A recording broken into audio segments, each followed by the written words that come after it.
Hey, Jennifer. Hi, Anthony. Thanks for doing this. My pleasure. Thanks for having me.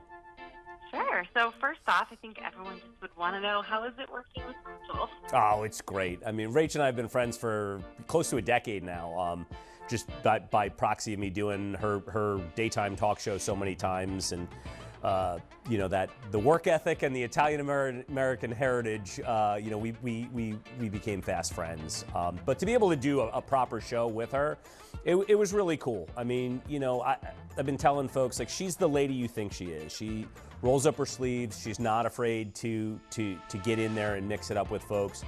And she really wanted to help. So it was an awesome experience. And these families, they've dealt with catastrophes with their homes, and that's a very, personal thing for pretty much everybody. And I imagine that could get pretty emotional at times. Yeah, I always say a construction project without the disaster is hard enough to get through. The amount of decisions you got to make, the stress of did the contractor show up, did the architect draw it the right way, all the things that go into my profession. You layer on a disaster, natural or man-made, and it's an exponential level of difficulty higher. When you're displaced from your home, a lot of these folks had kids. They had to figure out schooling. They had to figure out a temporary residence. So to be able to come in, and let's not forget having to deal with insurance on top of all that.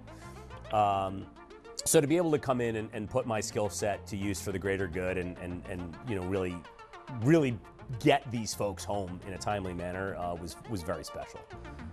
And, you mentioned insurance. That, along with different, permissions and things you need from the town or city, wherever you're helping. Yep. What did that do to the process, and were there particular challenges with that? Oh, man, I don't think we have enough time for me to really dive down this rabbit hole. Look, the construction process as a whole in this country, I shouldn't say the construction process, the permitting process, is pretty broken. I was really, honestly, pleasantly surprised that the municipalities we were in, when they found out that these were disasters that happened to folks, they gave a dedicated person. They made sure that these folks got quote-unquote special treatment. They didn't have to painstakingly go through this permitting process that takes way longer than it should. And insurance, it's the same thing. It's like pulling teeth trying to get information. So that experience, that 25 years plus in this business is really something that I was able to lean on and help these folks who have never gone through a renovation, let alone the disaster that they faced. Mm-hmm. And that brings, some pressure, I imagine, to, get it right, get it exactly how you guys want it. And also, I was wondering, what kind of time constraints were you under for each project? They all varied, but there were certainly constraints.